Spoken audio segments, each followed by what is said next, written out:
Should you be sharing your practice's numbers, production, collection with your entire team? That's what I want to talk about in this week's tip.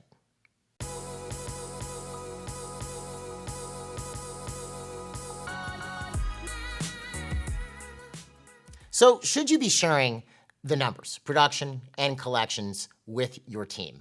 You know, we see with newer clients, we see this runs the gamut. We'll have some doctors that come in and they do share the numbers with the team and some that don't. There isn't a uniform way this is done in the industry. I'll start off with a simple answer. Yes, you should absolutely be sharing the numbers with your entire team, with some qualifiers. And that's what I want to get into in this tip. I want to go over why it's important to share the numbers. I want to go over where it can go wrong, some of the drawbacks of it, as well as some numbers that I wouldn't share. And I'll start off with why it's important to share the numbers. If you look at the overall numbers, they represent the health of your business. They show whether your business is expanding, contracting, or staying the same, which in an inflationary environment, if you're staying the same, is essentially contracting. Your group is also a team. The concept of a team is that everybody should be coordinated. I have to know that player X is going to be over here when I throw a ball, otherwise nobody's there to receive it. The same thing applies in any organization. I have to know that if I do this, this is going to happen. This is all part of being a team. So if we have no number or goal that we're all going for, and I'm over here scheduling patients, and you have a treatment coordinator over here collecting on treatment plans, and there's no teamwork and there's no overall objective, a number that we're trying to attain, well, then what can happen is silly things like, let's say it's the 29th of the month, and I have a patient I'm supposed to schedule, and let's say the treatment coordinator needs to collect another $4,000 this month to meet their goal, which I'll talk about in a second, and this patient has to pay about that much. And, I don't know that that's the treatment coordinator's goal. I have no idea what we're collecting anyway, so I schedule them for the second. In other words, I'm not thinking with the team. Or worse, we don't have an overall goal that we're going for in the first place. And that's another important aspect of when you're sharing numbers, there should be a goal. There should be a goal. We are attempting to collect this much this month. We are attempting to produce this much this month. And the funny thing when you set goals is it does run into an issue in the conventional dental practice. And let me explain what I mean by that. If you look at the conventional dental office, the administrative staff, the people at the front desk staff, all do a little bit of everything. They all do a little bit of everything. Let's say you have an office, and it's a fairly busy office, and there are 3 front desk people. They are the people of the front desk. All right, so what do? They collect money, they answer the phones, they schedule patients, they verify benefits, they talk to patients about co-payments with treatment plans. They do a little bit of everything, right?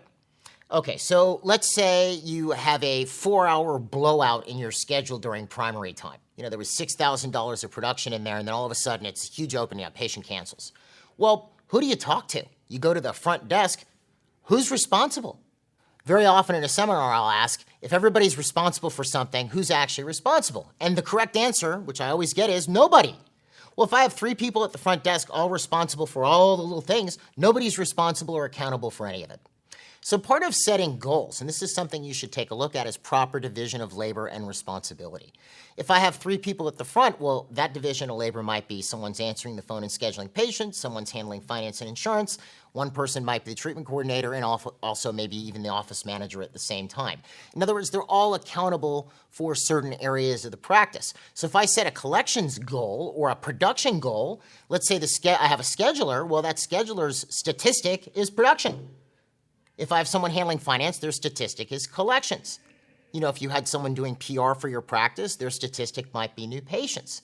This is how you rate whether they are performing or not, all right? So I set a collections goal of 120 this month, and I have someone who is actually responsible for collecting. Well, they're accountable to make sure that we pull it off. So if it's the 10th of the month and they're only at 10,000, they know that we have to do something quick. Or if it's the 10th of the month, they're at 70, they know that they're well on to meeting their goal. This is critical. If I want to have growth, I have to assign areas of responsibility if I'm going to set goals. Otherwise, I'm setting goals, which again, setting goals is better than no goals at all. But if I set goals and I have nobody responsible for anything or accountable, it's sort of like setting goals in a void. It's like an affirmation. I would like to collect 120,000, and nobody's responsible for that. So yeah, that sounds great. But we're not going to necessarily make it. So yeah, definitely you got to separate that out in order to make those goals really stick. Now, where can this go wrong? I'll tell you where this goes wrong. Where this goes wrong is when people focus not on, they start focusing on the number as opposed to what the number represents. Collecting money from a patient represents, treatment was rendered. Production represents that treatment was done, needed dental treatment. That's what those things represent, not the dollar value assigned to it. Like we're chasing the statistic as opposed to what that statistic represents. That's where it starts to go wrong, and the motivation changes a little bit, and that's where things don't work well. If everybody go, oh, we need to collect another $4,000 this month, which is fine if you're playing a game to do it, but when it becomes all stressy, we have to meet the statistic as opposed to focusing on, no, we need to make sure that this patient who needs this treatment done gets that treatment done, which is where the focus should be on the patients. That's where these things tend to go wrong. Which, one thing I'll throw out there just as an aside, it's sort of human nature that we have a tendency to focus on the negative. You may have noticed this. If you see 20 patients in a day in your practice and 19 are, various versions of nice and one is a real jerk, who is the person everybody's going to be talking about that day? The jerk. Who are they talking about at the front desk? The jerk. Who are you talking about that night with your significant other? That person who was a jerk. We tend to focus on these things.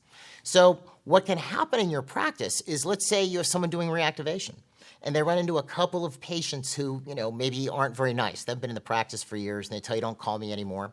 They can start to think, they generalize and they think everybody's that way in the practice.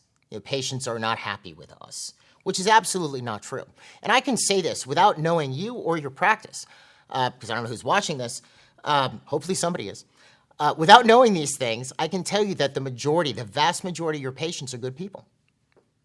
So it's important that as a part of this, to help with that, staff focus, the staff should be made aware regularly of the wins the practice is having. Not just how much money the practice made, but the successes the practice is having. How happy this patient was that they got those veneers done. How happy this patient was that you just did that all on 4, all on 6. They should be aware of, they cried and gave you a hug.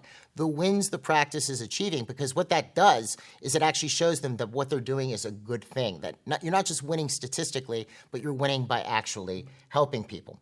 So yeah, where it can go wrong is when it becomes numbers focused. You want to have it focused on the patients, and if your focus is on the patients, the numbers will just come. That's generally how it works. Now, what numbers would I not share with the team? Profit and actual overhead. I used this example before, but let's use some basic numbers. Let's say your practice's overhead, your actual overhead, is $60,000 a month. That's what you need to pay the bills. And you collect $120,000 this month. All right. So now you're going to have a staff meeting. You sit down with your whole staff. And you say, all right, folks, our overhead is 60, and we collected 120.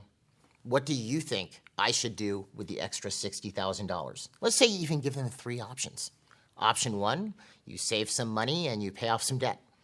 Option 2, you give everybody a humongous bonus. Option 3, you buy a bunch of new cool equipment. I guarantee you they're not going to pick option 1. I guarantee. They'll pick some variation of option 2 and 3. Probably a little bit above. That's what you're going to get instead. We need branded toothbrushes, branded bags for patients that for things that we give patients afterwards. That's what you're going to hear. The money will be spent. And that is not not casting aspersions on your staff. The best staff on the planet would do exactly that. So I would not share my exact overhead or financials with my team. What I would do instead, and this goes back to, I'm all for a fan of paying bonuses, and in that type of a situation, if your overhead is actually 60 and you collect 120, you probably should be paying some form of a bonus. In that case, and this is very thumbnail, I'm just going to throw this out there to you, what I might do, because I have to account for variables and paying down debt and things like this, what I'd probably do is I'd say, all right, as far as the team is concerned, if my actual overhead is 60, as far as the team is concerned, my overhead is 80. We need to do anything over 80, I pay a bonus on. Let's say you pay 10% of anything over $80,000. So you collected 120, it was an extra 40,000. Well, 4,000 goes into the bonus pool that you can split amongst your staff in various different ways. And I'm going to attach in the description below, if you'd like, we give this out during the financial planning and profitability seminar here at during the MGE Power Program. not during or on the MGE Power Program.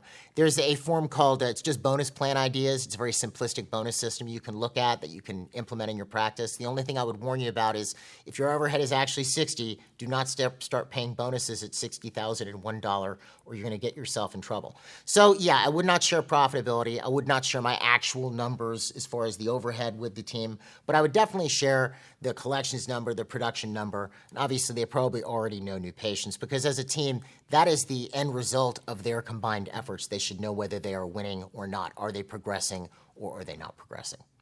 I hope this helps. If you have any questions that you'd like to ask us here at MGE, you can call us at 800-640-1140 or find us online at mgeonline.com. And if you'd like to see more tips like this, don't forget to hit the subscribe button below and the notification bell so that you're notified as soon as they come out.